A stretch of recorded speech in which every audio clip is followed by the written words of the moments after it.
Morning is back again. We're broadcasting live from Channels TV Sports Center in Lagos, Nigeria. I'm Austin Okonakpan. Good morning and welcome. I'm Cecilia Omogbe. It's great to have you join us again. I'm Tayo Salam. Okay, let's talk some sports now. Larry Ekundayo, the natural Nigerian middleweight boxer, will pull out of his scheduled title defense fights. We don't know why. We'll be trying to understand why he's pulling out of that one. But at the moment, it's an injury setback for Larry Ekundayo. Yeah, definitely. And of course, you have to wait for 6 to 8 weeks to be ready for that much talk about.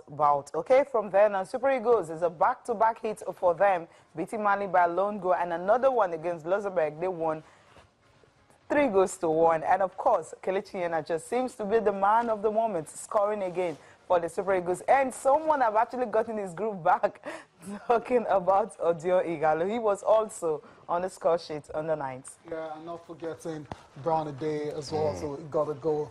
So good on for the Eagles, you know, as they continue preparations for the Russia 2018 World Cup qualifiers. Okay, also on the show, but this time we go to basketball. The stage is now set for this year's NBA Finals between the Golden State Warriors and the Cleveland Cavaliers. That's the B side to the story, but surely the A side involves LeBron James, 4-time MVP, going up against two-time MVP Steph Curry. I mean, these two guys, Austin, I know it's a team sport, but these two guys will play a major role in the team's success or failure. I agree. Yeah, definitely. What a matchup it will be. Last year was the same thing. Yeah, who came out on top? Curry, of course, came out on top. He was on fire, but respect to King James, anytime. Come on. I mean, I like calling him the king. Yes, it's not by mistake that the He king is in his name. It's a fantastic basketball that's being there, done that. And again, when he was going to the Cavs, you know, even Miami Heat, they were saying, look, this guy will not have the sort of success that he has enjoyed. Yes. But he has taken them to the finals, and now, again. Okay, all right, we'll wait for that. And now let's talk quickly about athletics. Later we'll talk more on the NBA, the head-to-head record between LeBron James and, of course, Steph Curry.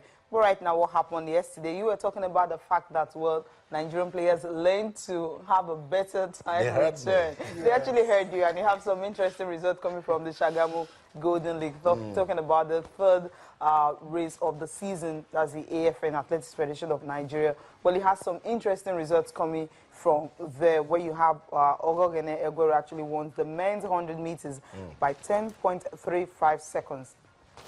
Wow. I think that's pretty okay, right? Austin, is it okay? Fair. Okay, it's fair, all right. Okay, and same on the women. Come on. For the women, of course, you have Agnes Osazuwa actually getting hers 11.81 seconds. That's not really too fair. And you have Issa Salihu winning the men's 400 meters final, 46.85 seconds. I think that's pretty cool for Issa Salihu. I mean, that's an athlete that have been there a long time. So yeah, he's been consistent. I've followed this guy for about 8 to 9 years now with the 400 meters, and he keeps winning it. But Tayo Salam, when you look at Ogogene Egwero and a 10.35, you take this to 10.80, 10.85. What's going on? But 10.35 is getting closer. Maybe he'll give you 10 next. Are you serious? He'll give you 10 next. I mean, he's a long way from the top, you know, from getting close to the top. And if you want to consider that he's one of Nigeria's, you know, in terms of the male sprinters we have, he has to be one of the best that we have at the moment. So 10.35, not good enough. I mean, I remember, I think it was the trials of the United States of America a couple of months ago, and I think the top 8 ran a sub 10. Incredible. You know, so if you want to think about, you know, times like that, then you know that this is pretty cool. Nkechi Chime won the women's shot put with 14.46 meters, and Fei Shayo Daramola won the women's hammer throw with 55.67 meters, and Omolara Motosho won the women's 400 meters final.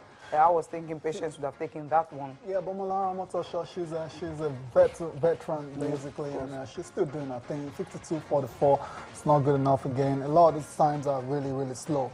That's actually her season best.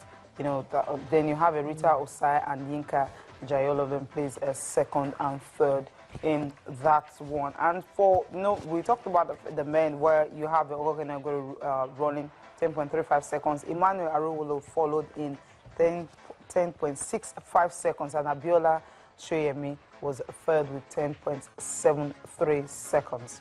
So that's it. Okay. Some of the results from the third Athletics Federation of Nigeria Golden League. It's good. That they're running? That they're running, that they're organizing some good amount of crowd came out. Not as fast as we expect, but it's heartwarming that we're talking about them, particularly as we count down to the Rio Olympics. I said it here yesterday, guys, that when you have an opportunity to organize any event, just make sure it's better than the last one that you did, you know. And I think for those that were present, it's a fair one. I don't want to criticize the timing from the guys. I think they can get better. I think they can get better. So some of the pictures from Shagamu. Cecilia, I don't know, but I think with this competition, the Athletics Federation of Nigeria can make it actually more attractive for people to come out and watch. Maybe we're not just doing enough in terms of, you know, packaging publicity, packaging it together. If you check the way the Golden League is being done, it's more like it's something that is like a series, you know. They go from state to state, and all the states that are ready to host in the Diamond League. Exactly. So sometimes, you know, when you look at the time, it's a Tuesday morning, and you know, it's a Tuesday, it's a one-day meet and all that. The weekends usually have larger people. Check the one in Abuja. You know, the one in Abuja, the first one, they actually have a larger turnout compared to this one. Exactly. So it depends on the timing and everything. And when they're ready to actually, that's Essay Brumen. Was having a good jump there in her own. Alright, she actually clocked 11.89 meters to win heat 3. Talking about one of the races she participated in. She actually did the 100 meters also. Sometimes she did the 200 meters when she came for the all-comers event. Did you see the speed Aguero used there? Yeah. I mean, everyone can't be Usain Bolt, but I think I like what I saw. That was good charge, and his finishing wasn't so bad. Not the sort of competition he will meet on the world stage, but I think this is probably the best I've seen of Aguero this year.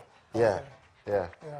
So, come on, Austin, to say that it's safe to say, and we all know these athletes, they have their work cut out, especially when you consider the AFN's, times that the ones they've set, you know, for the Olympics is quite, you know, steep. It's very, very, very competitive. It's even a lot harder than the Olympics. Than the other way of standard. Yeah, so a lot of them, they have to step the game up, you know, run faster times, jump longer distances, and hopefully qualify for the Rio Olympics. Yeah, definitely. And even when you meet the IWF standard, so the AFN have to check if you're able to meet their own standard. Exactly, because what they're looking at is if you're able to meet their own standard, it shows that at least you can get to the finals of the race you're participating in. They just want to go, they don't want to go there and just represent Nigeria. But at least go there and compete. Not look at Shelly Fraser. The thing about this race is the fact that, you know, most of the athletes that will be going to Durban in South Africa, talking about the African Senior Championships, they will be picked from here. Maybe later in the day we'll know the athletes that will be going for that competition. And also we'll also know how many have been able to make the AFN standard, because they have their own standard. They're going to work out some techniques and everything on the place to ensure, okay, this athlete that is going, even if you make the IWF standard, you have to make our own standard for us to be sure that, yes, you can actually represent Nigeria well at the Olympics. It's all about standards. That's it with the AFN Golden Leagues, the third edition. It took place in Shagamu, and we're monitoring it. We're saying well done to everyone that made it happen. Let's continue with the French Open at Tile, Cecilia. Come on, the rains. The rains. Oh my God, dealing with this year's Roland Garros. I don't know what's going on, but man, nature must take its course. Of course, definitely. Look at that. Not a lot you can do when everyone's open up and decide to do their thing. Chairs closed. So a lot of these games, a lot of fourth round ties are yet to be completed. I'm talking about Novak Djokovic playing Roberto Bautista Agut. That game is still on. Wow. And it's going into its third day. That's incredible. I can imagine how the players are feeling about all this. It's not good enough. Check the top stars have actually lost because of this one. They're complaining that no one cares about the players. That's Simona Halep was one saying that the sixth-seeded player there. She was beaten 7-6, 6-3 by Sam Stosur. That's why she's saying that. You know, that's why she's saying that. But Sam Stosur was saying that, well, it's not really impossible to play, but they had to go there and play. But Halep was saying it was impossible to play, but